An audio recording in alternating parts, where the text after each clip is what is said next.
needs to stay.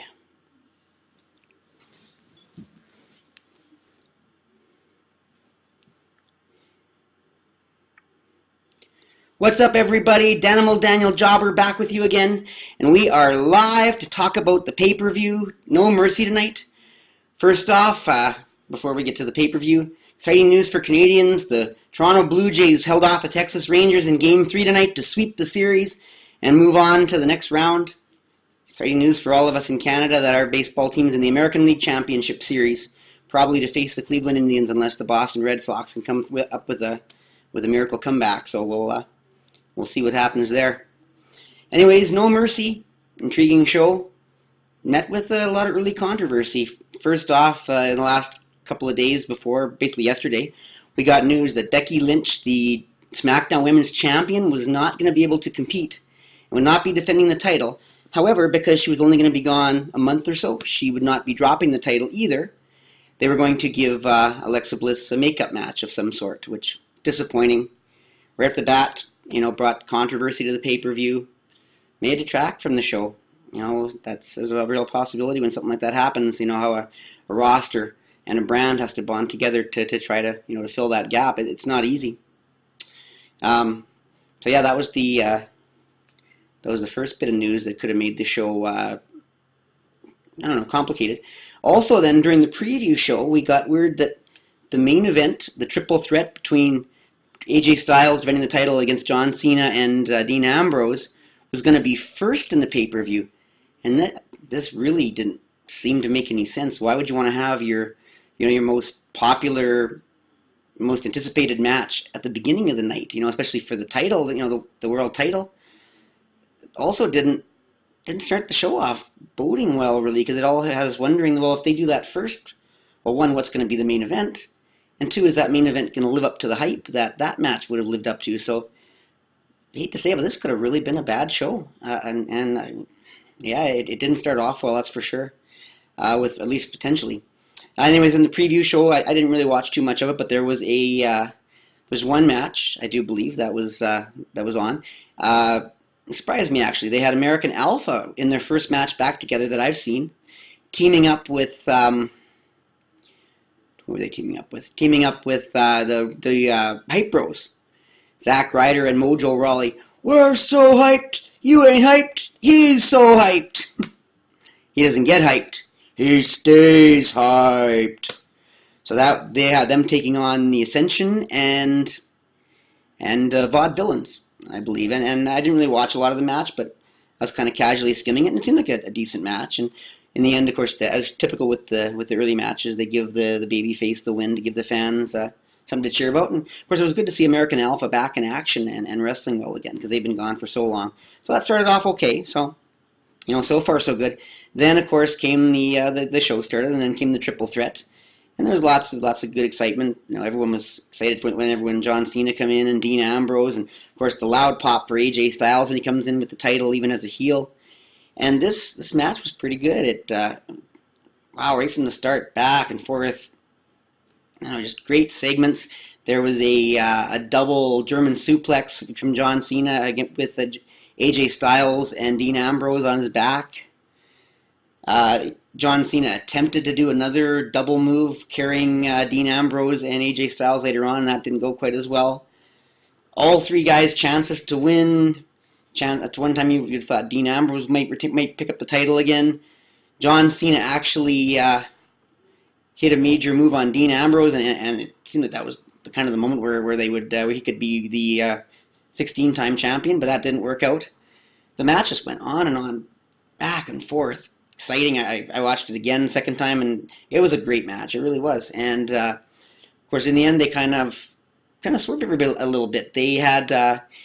Dean Ambrose put the calf crusher on AJ Styles, and then John Cena decides, rather than breaking up the calf crusher, he was going to come in with his STF on the other side of AJ Styles, and so they both had a submission hold on AJ Styles, and it was just too much for him, and he tapped out. I guess I should mention too that AJ Styles was in a submission hold to John Cena, the STF earlier, and Dean Ambrose actually blocked his hand from tapping out too, so to maybe a little bit of a foreshadowing that they were going to try to make AJ Styles tap out. But anyways, with both Dean Ambrose and John Cena with a submission hold on AJ Styles. He taps out, the bell goes, and everyone's confused. It's like, what just happened? Does that mean AJ Styles is out and that, John Cena and Dean Ambrose battle for the title? But that's not the way triple threats work. It's not who loses first. It's who actually wins outright first by themselves. They have to win by a pinfall or submission alone with nobody else winning. So the fact that Dean Ambrose and John Cena both won, this was an improper outcome, and the ref caught this and had the match continue. Of course, they didn't really clarify or specify, so they had AJ Styles outside of the ring, and they had Dean Ambrose and John Cena battling in the ring. And I imagine some people might have thought that it was, just between John Cena and AJ Styles, and Dean Ambrose at that point, and then we're going to have a new champion, and they're battling, and then AJ Styles interferes a little bit and stops the ref from making it count, and of course the ref, scolds him and reminds him he's still in the match. So at that point, I think everybody kind of knew, oh wow, so all that was for nothing. We still have all three competitors in the match. And then, and what was it that knocked John Cena? Oh, I know what it was. It was Dean Ambrose and John Cena were battling. John Cena did I can't remember what kind of submission move he did to Dean Ambrose, but he knocked him out. And then out of nowhere comes AJ Styles with a chair, bashes John Cena a couple of times, and with Dean Ambrose out, AJ Styles pops onto John Cena and gets the pin to retain the title. Great way to end a match. I mean, a triple threat, it's not always everybody who knows that, that it's not the first person to lose that is out of the match. It's not an elimination match. Triple threat, somebody has to outright win every time. So, yeah, they sold that finish well. AJ Styles, even though everyone thought he was finished, comes back, wins the match, retains the title. Some will be frustrated at the way it happened. Most of his fans will be happy he did win because that was the rightful thing to happen anyways. And, of course, us, big fans who really just love the wrestling business in general know the importance of AJ Styles having and retaining the title. So, yeah, great finish, good match. After that, then, we had Nikki Bella with her match against Carmella. And it was a pretty good match, back and forth. Carmella had some really good heel moments. Kind of come out like Michael Jackson a little bit. I don't know how that was going to work. But anyways, the match was pretty good. And then in the end, as I predicted, Nikki Bella did get the win. She hit, I don't remember what move was now, but some nice move, and got the pin over Carmella. The fans were all happy. Nikki Bella is back. Her injury's gone. She's back healthy, wrestling well again. We're all glad to see it and happy to see Nikki Bella back in the ring because, we all know we're going to see her on Total Bellas and I think Total Divas as well, but having Nikki Bella in wrestling, I think, is a good thing for wrestling. And we're seeing that from a fan. Some people maybe who aren't fans might not agree with me on that. But anyways, yes, so Nikki Bella with the win over Carmella. I'm a poet and didn't know it. And then we had, what was it next? I think it was the tag team title match that was next. The Rhino and Slater against the Usos. If I mixed that up and the Baron Corbin Jack Swagger order, I apologize. But anyways, the tag team title match I'll talk about next. I really didn't expect Rhino and Corbin to retain, but they still had a pretty good following behind them. The Usos, though, I spent most of the match sadly criticizing their clothes because their clothes just don't seem to work for me. They're not Samoan, they're not Uso-ish in any way, shape, or form. One of the Usos seems to be wearing Bray Wyatt's pants in a smaller size and some shirt. Why you want to cover up a nice physique and nice tattoos and everything, but he's wearing a shirt. And the other Uso is wearing, I don't know, Vince Lombardi pants? Steve Lombardi pants, the Brooklyn Brawler. I don't know. I don't get their gimmick. They look silly to me. I don't think they look like the Usos at all. But their heel gimmick is going good. They're fighting well. I thought they would win the match, and they look pretty tough for most of the match. A few times there was some hot tags with Heath Slater coming out and getting some moves in, and Rhino. And then finally in the near the end, Rhino hits a spear on the outside, and then in the inside you have Heath Slater against one of the Usos, and I thought that might be a chance for one of the Usos to pick up the victory, but no. Rhino made it back to his corner. Heath Slater did pretty good, but had to tag out, so he tagged in Rhino. Rhino comes in, hits the spear on, the gore, I keep saying spear, the gore, because he's Rhino, on one of the Usos, and gets the pin, and surprisingly, of all surprises, the reigning tag team champions retain. Heath Slater and Rhino are still your tag team champions. So obviously they're going to drag this out a little longer. I don't know why, really, with when you have the American Alpha back and wrestling again, ready to go, why you would not want to have a heel tag team champion so they can meet American Alpha, but they must have plans to drag it out. So, I mean, I like Heath Slater, Rhino. I'm happy they won. I just didn't expect it. So anyways, that was the result there. And then came the match I was looking forward to, Baron Corbin against the We the People, the American Jack Swagger, the real American Jack Swagger. And yeah, as I figured, it was going to be a decent match. Corbin really needed a good victory, and he did. Swagger gave him all he could handle, but definitely it came down to the moment where Baron Corbin hit his end of days on Jack Swagger for the convincing victory. And they focused a lot on Baron Corbin as he was walking out with the backdrop, and I was just hoping, beyond all hope, that I was going to hear the bong and see the fire in the background and Kane was going to come out and challenge him. Didn't happen. They didn't have Kane challenge Baron Corbin yet. I think that's the right match to do, the right feud. I think they need to set that up real quick. Maybe we'll get a surprise on SmackDown Live on Tuesday, and we'll get to see that. I was a little disappointed, but it's what it was, and I was very happy that Baron Corbin got a nice heel victory. He needed it. The crowd was booing him. They seemed like they were starting to get against him, which is what you want to see when you have a budding heel like Baron Corbin. So I couldn't complain. It was what I wanted to see otherwise. I was kind of hoping to see Kane start that feud tonight, and it just didn't happen. Anyways. So that was another decent match. And then we had, am I forgetting here? I think I'm forgetting one. We had, we had Alexa Bliss's makeup match. And this was against Naomi in her, I knew that as soon as the lights went dark and you see the neon green, you know it's Naomi's new gimmick. And she comes out and she dances up the storm and she's all entertaining and all that. And, but of course we're all thinking, well, Alexa Bliss, #1 contender, has to get the win because she won't be facing Becky Lynch for another month, so she's going to have to keep herself on top for a month. And so they go back and forth. Good match. Surprisingly, out of nowhere, Naomi rolls up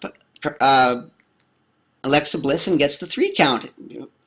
Not exactly a heel victory, but more of a babyface victory. But the way she rolled her up was more like a heel might win. And I'm just like, why? What the heck? They must be planning on doing something with those two for the next month to make Alexa Bliss earn her #1 contendership, I guess, for the next match. Because I really didn't expect to see the #1 contender lose like that. So, but no, it's what it was. Surprisingly, Naomi, really the first match I've seen her wrestle on a live pay-per-view in a long time, picks up the surprise victory over the #1 contender Alexa Bliss. Who knew? Go figure. So anyways, I did mix up the order of the matches because before that was the retirement Intercontinental title match. And this is probably the match of the night. I think most people really enjoyed this match more than the others. Yeah, it was everything that we thought it was going to be. The two battled back. The Miz had his moments with Maurice interfering. In fact, at one point she even sprays something in Dolph Ziggler's eyes. Dolph Ziggler hits all kinds of moves. There's lots of teases of, is Dolph Ziggler's career over? Nope. Dolph kicks out. We're going to have a new Intercontinental Champion? Nope. The Miz kicks out. Back and forth, these two went at it. And just like the way they built up the match, it's still quite uncertain what was going to happen. And then, of course, at one point, the Miz takes the padding off one of the turnbuckles. I'm thinking that's going to be it. It's going to be Dolph Ziggler throwing the Miz into the turnbuckle, knocking him out, beating him with his own game. But no, the only one who used that disposed turnbuckle was the Miz, and he didn't get the 3 count. And then, of course, later on, after Maurice sprayed Dolph Ziggler, the Miz hit I think his second skull crushing finale, and of course we're all thinking there it is, that's the end of Dolph's career. But no, 1-2, Dolph kicks out, making us all have a little bit of hope that maybe Dolph Ziggler's career isn't over. Maybe he was going to win the Intercontinental Championship, and then of course, at some point, even out comes the Spirit Squad, two of the Spirit Squad members that were on the SmackDown Live the other day. Dolph Ziggler's old faction from when he was, still in his kind of not built up days, and they're interfering, and Maurice is interfering, and it's all crazy. And Dolph Ziggler super kicks away the Spirit Squad, and the ref sends them all away. except for Maurice, I think. I don't think Maurice ever left. And while all this chaos is happening, out of nowhere, Dolph Ziggler super kick rolls him over. 1, 2, 3. We got a new Intercontinental Champion. And the pop of the night, Dolph Ziggler winning the Intercontinental Championship, beating The Miz. The champ has fallen. Dolph Ziggler's career is continuing on, and he's finally got a title on his waist again. I don't think anybody was really disappointed in the way that ended. What an exciting result that was. So anyways, yeah, that was, I think, for most people, a match of the night. And then, of course, we did have, as I mentioned, the women's makeup match. And then finally, Bray Wyatt versus Randy Orton. And like I said, this one really surprised me because the odds of this match were pretty much dead even, and that pleased me because I really, really wanted Bray Wyatt to win. I didn't think there was much chance of it. I was hoping beyond hope that he might. But the odds makers made it even.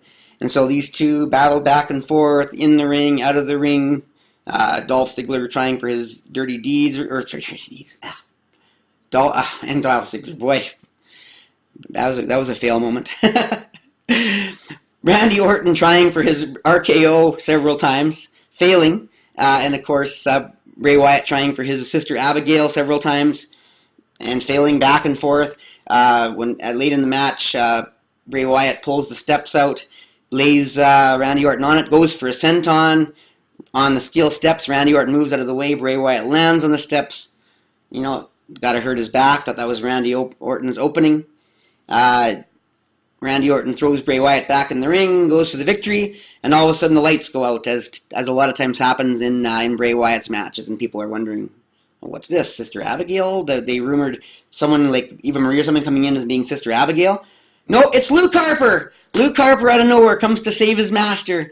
Obviously now back on SmackDown instead of Raw, surprising everybody. And Luke Harper catches Randy Orton so much off guard. There, Bray Wyatt hits the Sister Abigail, gets the 1, 2, 3, and Bray Wyatt gets the huge victory on a pay-per-view that he desperately needed over Randy Orton. And yeah, I was going crazy over that one. That was another awesome result in this show. So the results were definitely top-notch in this show. But when you look at the whole show with the adversity they faced, you really didn't expect this to be a great show. And, they put on the show. The guys did everything they could. But I said it before, just when you think the WWE can't put on a worse pay-per-view, they can't do anything worse and crappier and just some bigger piece of crap they've ever done before, they always go and totally redeem themselves. We got the first A show of the year, in my opinion. That was a really awesome pay-per-view. I think it topped every other pay-per-view since, plus WrestleMania, because WrestleMania wasn't even an A show. I haven't seen an A show this year. That was got to be it, because every match was top-notch. Every result was either surprising or one that you wanted or one that you were hoping for. The crowd was in pretty much every match. What can you say wrong about this match? These guys really bonded together and did a bang-up job in a very difficult situation without Becky Lynch, and with a late decision to have the triple threat main event at the beginning of the show. Hats off to SmackDown, man. Daniel Bryan and Shane McMahon, they came together to put on a great show. They really planned a great one tonight. Of course, always got to give kudos to Vince for approving it, because obviously he has the final say of everything in WWE. No, this show, I can't say enough about it. It was top-notch from beginning to end. If you want to watch a really good WWE pay-per-view for once and not have to look to NXT to be the A shows, this was the one. And because it's SmackDown, all the better, man. Because SmackDown's been the winning show so far, been the better show. They've been the one that's surprising us the most, and they sure didn't disappoint in their second pay-per-view, man. What more could you ask? A new Intercontinental Champion in a massive face of adversity. The heel everyone loves to cheer for as a babyface, getting an improbable win with an improbable return from a guy that we had already resigned to going to Raw. The women putting on two great shows, and the two surprise baby faces getting the win. A new heel starting to build up with Baron Corbin getting stronger, although I still think they could have added a little bit more with that Kane challenge. And of course, I didn't mention the return of Kurt Hawkins. Well, he didn't wrestle tonight. He just made an announcement that he's back. But that's coming too. So that's another big announcement. And I mean, even the Kickstarter match, the fact that they had during the pre-show, the fact that they had American Alpha back, and of course, surprisingly of all surprises, the the current tag team champions retaining the Slater and Rhino retaining the tag team title in a surprising fashion. I mean, I don't think the fans are disappointed about any of these results. At least I hope they're not. I mean, if you're a true wrestling fan, why would you have hated any of these results? Why would anybody want really Jack Swagger to beat Baron Corbin, who wants to see WWE grow as a product? Kurt, wow, Kurt, that's so awesome to see you, man. There's a guy, man, that is a huge inspiration to me. From the time I watched him and he trained me, man, I just can't say enough about Kurt Reinhardt. He is an amazing man. If you ever get a chance to take in some of his training, treat yourself to it, man. He's the best. Anyways, wow, I was getting off topic there when I saw Kurt and my old teacher, Mrs. Erfel, from when I was in grade 3. Wow, 4. Such a long time ago. But anyways, yeah, what more could you ask? SmackDown put on another top-notch performance. I mean, I got to think that the fans loved every result. That's all I can say. So anyways, I'm going to wrap it up with that. An A show, finally, on the WWE. In fact, that it was on WWE Network. Many people got to see it for only $9.99 in the US or $11.99 in Canada. Wow, WWE's treating us to some great products lately, and that was a very good shining example. I look forward to your comments, though. If you didn't think it was an A show, why not? What did you give it? What grade would you give it? B, C, D, E, F? You know, leave comments in my comments on Twitch, on Facebook. You can drop me a line. Follow me on Twitter at Daniel Jobber, my main Twitter account. You can go on my YouTube channel, which I'm now using Danimal Daniel Jobber for this coming up, going forward, I should say. Of course, I'm also on Instagram under Danimal Daniel Jobber. You can pop on there and check my content out there. Email me at danimaldanieljobber@gmail.com. I'm available all these different ways. I'm here for you. If you have any comments about this great show, or if you don't agree with me, hey, feel free to disagree and let me know why you think I'm full of it. Because sometimes I am full of it. We all are. Anything else I want to say on this great night? Wow, great night. Blue Jays move on to the next round for the Canadians. Great pay-per-view. Happy Thanksgiving to my Canadian fans, friends, family, brothers. Tomorrow is the official day, but today feels like Thanksgiving with all the great stuff we had today. So, yeah, just a great day to be a Canadian and to be a wrestling fan. So I'm gonna leave it at that. Once again, this is Danimal Daniel Jobber. Thanks for watching. I know I had something else I want to say.